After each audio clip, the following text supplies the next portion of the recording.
You'd think that after a few million years of evolution, we'd have figured out how to eat without dying.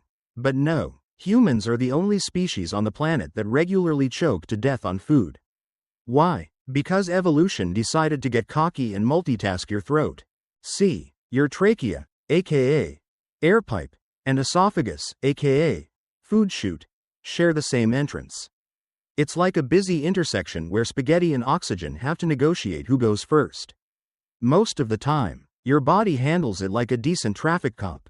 But if you laugh while eating, or just exist a little too enthusiastically, the system short-circuits, and now your lungs are full of sandwich. The worst part? This design wasn't even for our benefit. Evolution crammed the voice box up near the back of the tongue so we could develop complex speech. Great for ordering pizza. You're cold, or maybe you're scared, and suddenly, your skin decides to impersonate a plucked chicken.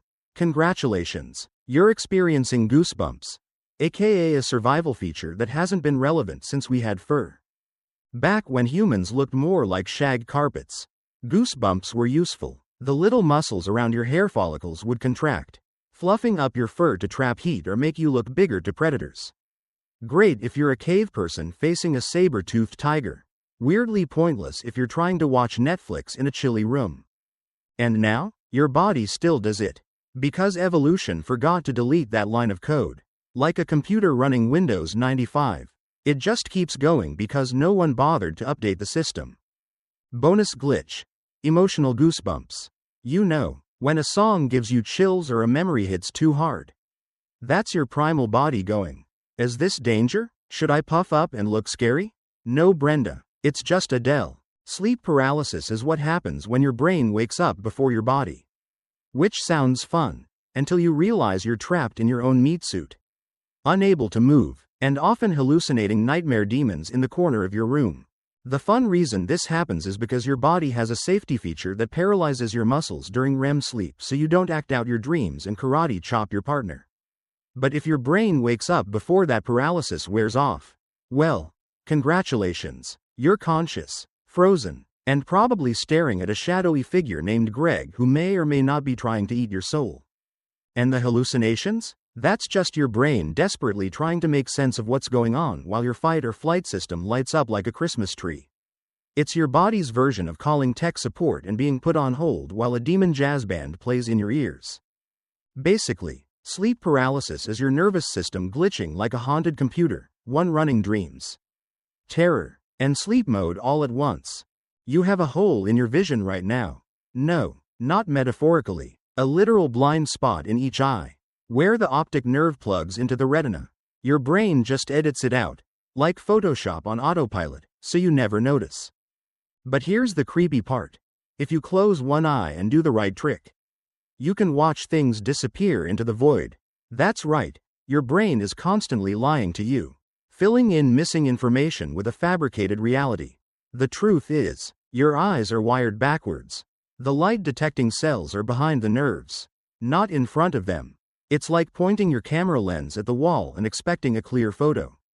Meanwhile, squid and octopuses don't have this issue. Their eyes evolved correctly, with no blind spot. That's right. Squishy sea aliens have better design specs than you do. Evolution gave you 4K eyes with a dead pixel in the center, and just hoped you wouldn't notice. Ever get hangry? That mix of hunger, rage, and existential despair? That's not you being dramatic. That's your body channeling ancient energy.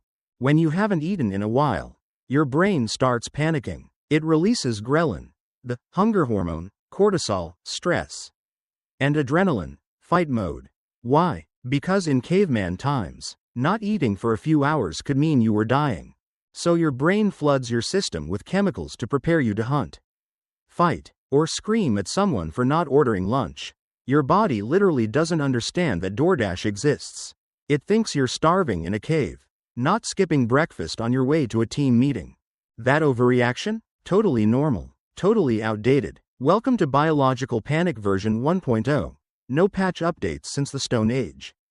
You ever notice how food tastes worse on airplanes? That's not the airline's fault. Well, not entirely. At 35,000 feet, the dry cabin air dehydrates your sinuses and numbs your taste buds. Your body basically forgets how to enjoy food. But the weird part? Your gut doesn't get the memo. Your digestion slows down, your gas expands, and your blood oxygen drops. You're turning into a bloated, flavorless raisin with legs. And your circadian rhythm? Obliterated. Your brain doesn't know if it's 3 a.m. or lunchtime. So it just gives up and lets melatonin and cortisol fight it out in a hormonal slap battle.